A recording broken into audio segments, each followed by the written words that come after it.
Welcome. My name is Cameron Lee, and you're listening to a series on the Old Testament book of Micah called Heartache and Hope. Episode 21, Eaten Alive. Through the media, we're constantly bombarded with tragic news. Much of it evokes our sympathy and sometimes even our empathy. When we hear the story of yet another school shooting, for example, we're horrified at the senselessness of the violence.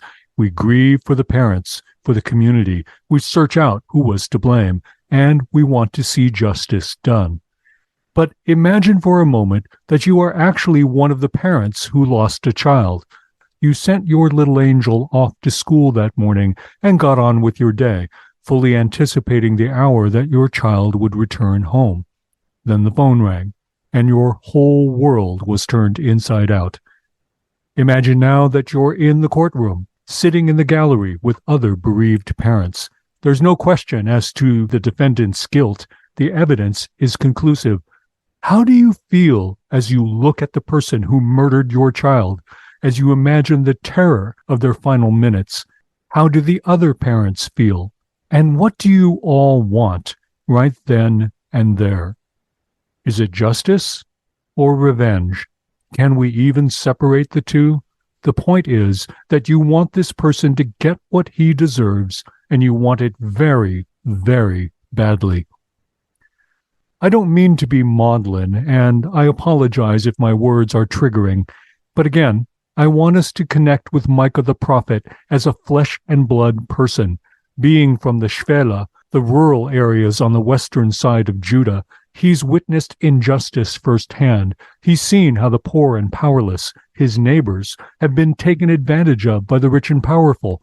God is furious at the injustice, and so is his prophet. And more than some other prophets, Micah is given to quite colorful and damning words. Listen, you leaders of Jacob, you rulers of Israel. Should you not embrace justice, you who hate good and love evil, who tear the skin from my people and the flesh from their bones, who eat my people's flesh, strip off their skin and break their bones in pieces, who chop them up like meat for the pan, like flesh for the pot? Micah chapter 3, verses 1 to 3.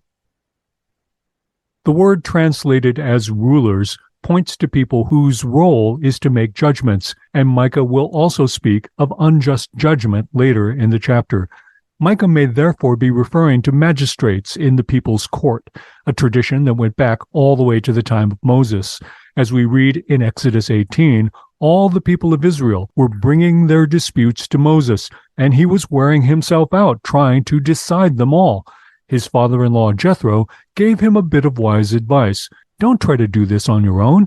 Delegate, choose capable men, and empower them to decide the easier cases. If anything complicated comes up, it can still be brought to you, but this way, the people will still get the help they need, and you won't run yourself into the ground. But what if, at some point, these judges no longer make their decisions justly? What if they can be bribed?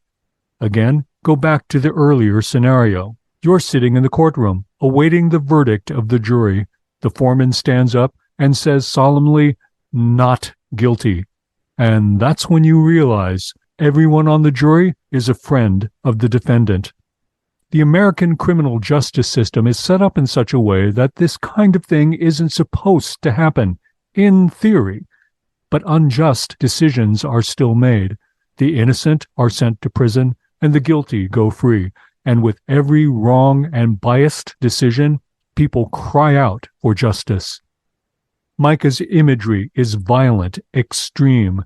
The rulers were supposed to judge rightly. They were supposed to want justice above all, to love good and hate evil. Instead, Micah says, they hated good and loved evil instead. Micah doesn't say it explicitly, but given his other oracles, it seems likely that these judges were being paid by the wealthy to make decisions in their favor. Through all of this, the poor have no voice except the voice of the prophet. So Micah uses that voice, and in such a way that the seriousness of the accusation can't be mistaken or ignored. Even the psalmist uses the image of eating someone else as a symbol of wickedness. In Psalm 27, verse 4, for example, the psalmist says that the wicked advanced against me to devour me.